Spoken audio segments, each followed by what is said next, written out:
Selamat pagi Bapak Ibu, anak-anak kami sekalian. Bertemu kembali kita pada hari ini, hari Sabtu 23 Oktober untuk melaksanakan ibadat pagi kita seperti biasa. Nah, pada hari ini kita akan mendengarkan sabda Allah dari Injil Lukas bab 13 ayat 1 sampai 9. Tema ibadat kita adalah tentang dosa dan keselamatan. Marilah kita mempersatukan hati dan pikiran kita semua supaya kita dapat melaksanakan dan mengikuti ibadat ini dengan baik. Marilah kita mengawalinya dengan bernyanyi. Kita buka buku lagu nomor 536.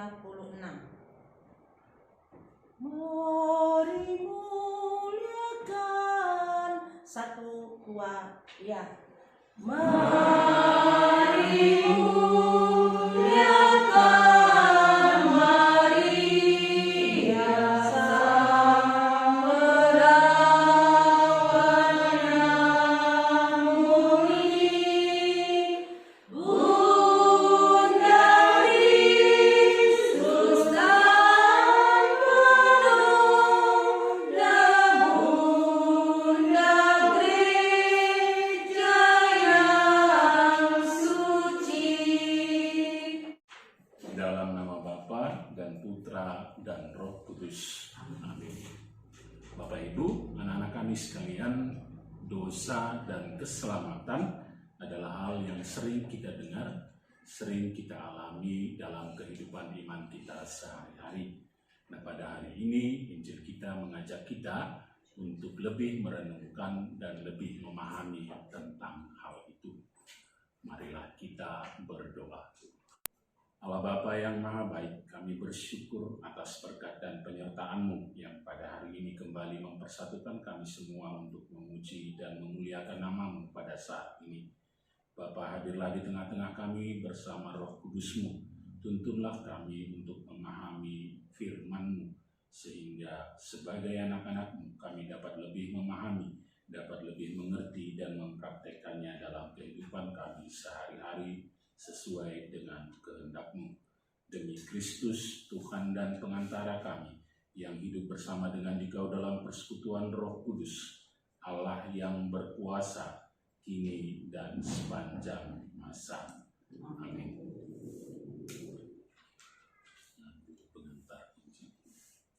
Kita bernyanyi. Kita buka buku lagu kita nomor 18.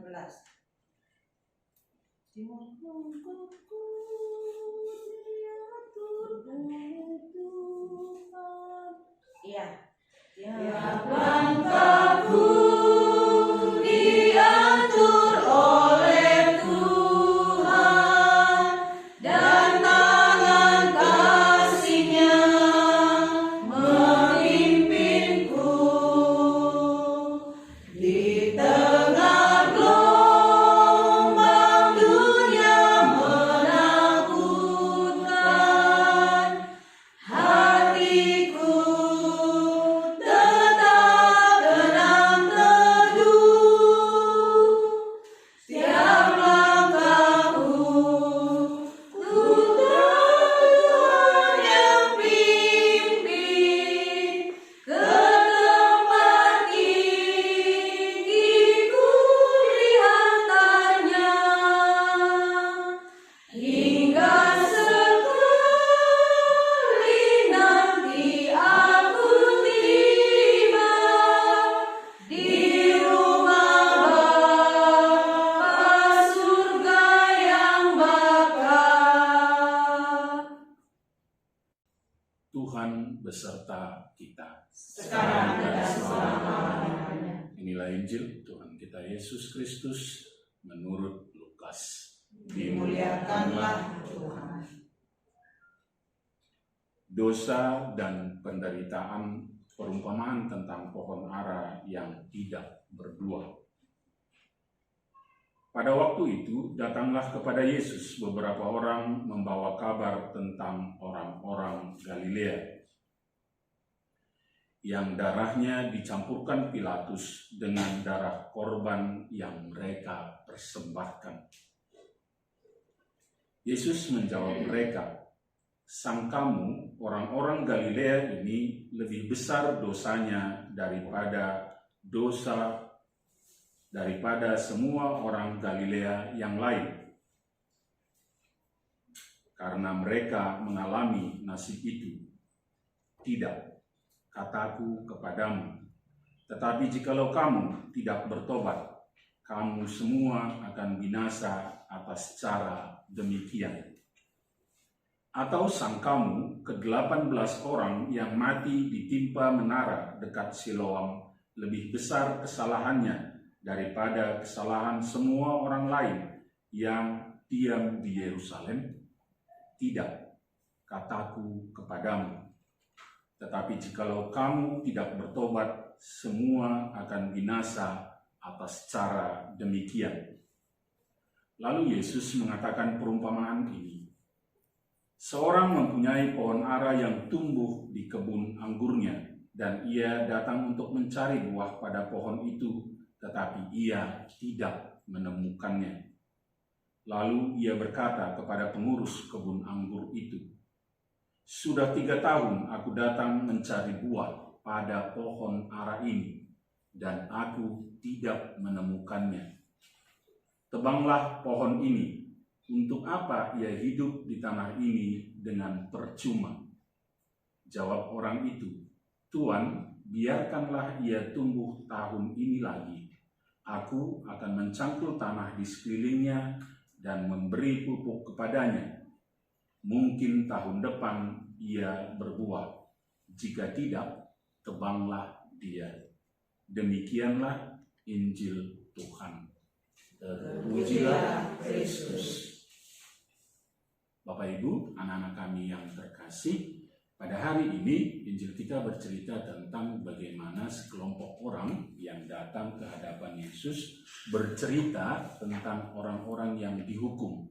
Artinya orang-orang yang darahnya tertumpah lalu dijadikan oleh penguasa pada waktu itu Pilatus sebagai bahan untuk kurban persembahan. Nah, jadi dalam cerita mereka itu mereka memandang rendah orang-orang yang darahnya dikorbankan itu. Nah, tetapi Yesus melihat hal ini sebagai sebuah kesalahan. Karena itu ia menegur mereka bahwa prasangka mereka tentang keselamatan berdasarkan kesalahan-kesalahan dan dosa-dosa orang-orang yang dihukum itu adalah salah. Nah, kemudian Yesus juga membuat cerita atau membuat perumpamaan tentang pohon ara, bagaimana pohon ara yang tidak berbuah itu hendak ditebang, dan satu-satunya hal yang membuat pohon ara itu tetap tumbuh adalah penjaga kebun itu yang memberikan atau memohonkan waktu untuk dia dapat tetap tumbuh. Nah, Bapak Ibu, anak-anak kami sekalian, dalam hidup kita sehari-hari kita cenderung menilai dan melihat orang lain dan menjadikan itu sebagai perbandingan. Nah, perbandingan yang kita buat kurang lebih sama seperti orang-orang ketika mendengarkan Yesus. Kita hanya melihat keburukan-keburukan, kelemahan-kelemahan orang, dan menjadikan itu sebagai alasan bahwa kita lebih baik dari orang lain. Nah, anak-anak kami sekalian juga mungkin ketika belajar melihat bahwa atau melakukan penilaian-penilaian seperti hal itu. Anak kami mungkin sering melihat bahwa si Anu itu juga tidak belajar, jadi aku juga bisa tidak belajar. Si Anu itu tidak mempersiapkan diri, maka aku juga tidak perlu mempersiapkan diri. Nah, kita jadikan kesalahan atau kelemahan-kelemahan orang lain sebagai alasan untuk membenarkan apa yang salah pada diri kita sendiri. Nah, Bapak Ibu, anak-anak kami sekalian, pada hari ini Yesus mengajak kita semua untuk melihat kembali bahwa keselamatan itu, bahwa hidup itu sendiri adalah anugerah Allah. Dan setiap anugerah itu memberi tanggung jawab, memberi panggilan bagi kita untuk mempertanggungjawabkannya kepada Allah.